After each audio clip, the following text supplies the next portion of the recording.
personas y que además el Estado también debe ser responsable. En el uso de la palabra, el asambleísta Héctor Muñoz. Para precautelar los derechos de los ciudadanos frente a las amenazas, a los actos abusivos por parte de algunos desadaptados, siempre va a ser bienvenido. Por eso es que considero importante que este proyecto presentado por la asambleísta Mae Montaño se lo discuta a profundidad, pues está mostrando una realidad que quizás algunos eventualmente desconocíamos la profundidad del problema. Un saludo a todos los compañeros asambleístas. Quiero empezar destacando algunos de los datos que se presentaron en las comparecencias dentro de la Comisión de Justicia. Uno de ellos fue presentado por la doctora Silvana Semecín, que es una investigadora en temas de violencia de género de la Universidad Complutense de Madrid. Y decía que en el mundo las mujeres están expuestas 27 veces más que los hombres al acoso en las redes sociales. Decía adicionalmente que el abuso y el acoso sexual deriva en aislamiento, depresión y hasta en suicidio. Por su parte, la Arcotel establecía unas cifras que también creo que nos tiene que llamar la atención, y es que el 23% de las mujeres ha sufrido abuso o acoso en línea al menos una vez en su vida, y que el 28% de las mujeres acosadas han reducido su presencia en redes, es decir, se están autocensurando.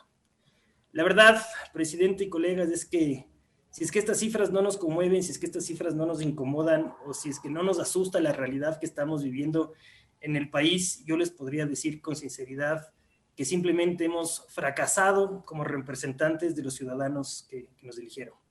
No creo, la verdad, que ninguno de nosotros necesitemos que sucedan más actos de acoso, más abusos, más muertes, o más familias destruidas para que finalmente tomemos acciones concretas y efectivas. Y de nuevo, creo que por esto es fundamental el tratamiento de este proyecto de ley.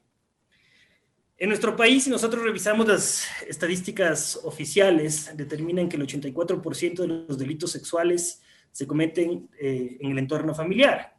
Sin embargo, esa cifra ha aumentado durante los meses del encierro que nos obligó esta pandemia. A esto, además, hay que sumarle el incremento de los dispositivos electrónicos y del Internet, justamente debido a ese aislamiento y a la migración de las actividades escolares y laborales a la modalidad en línea. Esto, sin lugar a dudas, ha disparado también la proliferación de casos de acoso y abuso digital. Aquí, lastimosamente, y como es común, ha afectado principalmente a los grupos más vulnerables, es decir, a nuestras niñas, a nuestros niños, a los adolescentes y a las mujeres.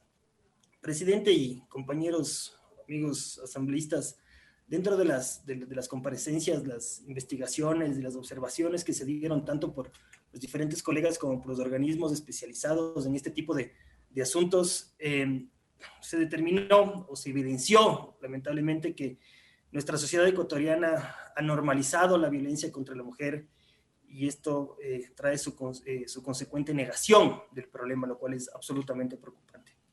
Esto genera, además, un incremento de los abusos y de este tipo de acciones, y además dan lugar a que existan más espacios para el abuso.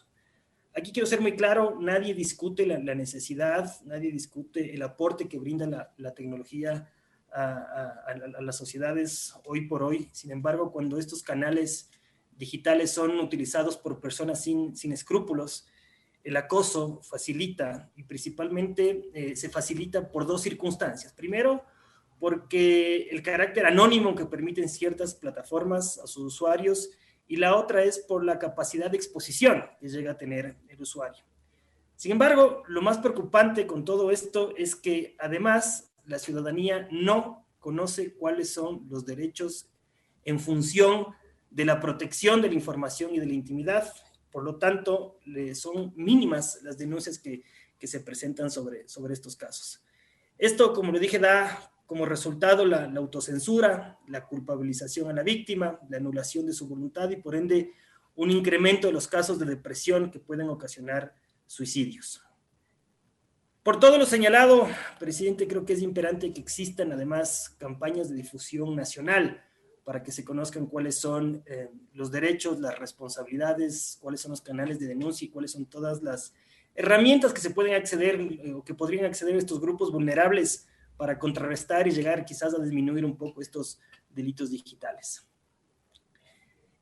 Muchos dirán que quizás este tipo de violencia en los medios digitales puede suscitarse en contra de cualquier persona, de cualquier usuario, inclusive en contra de los hombres. Sin embargo, creo que es importante decir que aquí las cifras no mienten. Y una vez más, las mujeres son las principales víctimas de este tipo de abusos. Lamentablemente, la violencia de género se está convirtiendo en este país en un verdadero problema de salud pública, que lo que busca principalmente es silenciar, acusar, censurar las conductas de las mujeres y en algunos casos, evidentemente, hasta vulnerar sus derechos. A mí me parece que una de las respuestas necesarias que nosotros tenemos que buscar es la educación. Parece que esta es una base indispensable para poder guiar a nuestros niños, a nuestras niñas y tratar un poco de mermar que se den este tipo de acciones. La educación es un elemento fundamental para diseñar una sociedad más equitativa, más justa, una sociedad más libre. Y efectivamente la tecnología tiene que ser utilizada como esa herramienta de crecimiento y desarrollo y no como un arma que se utilice para hacer daño.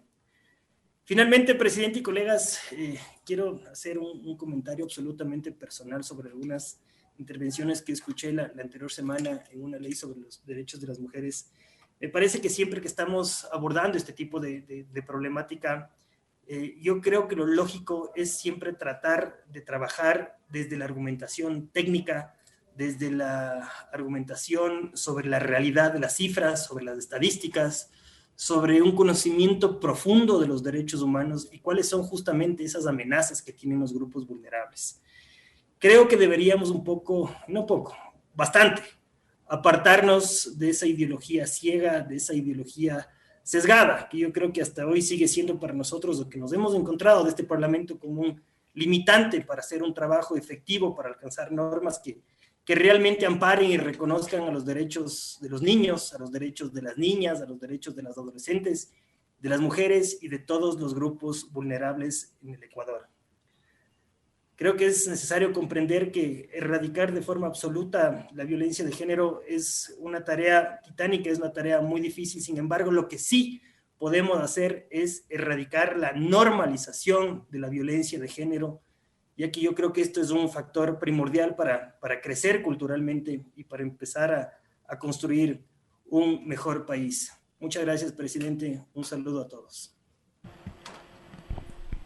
Escuchamos al asambleísta Héctor Muñoz, quien destacó los datos de las comparecencias de la Comisión de Justicia. Dijo que en el mundo las mujeres están expuestas 27 veces más al acoso en redes sociales que los hombres.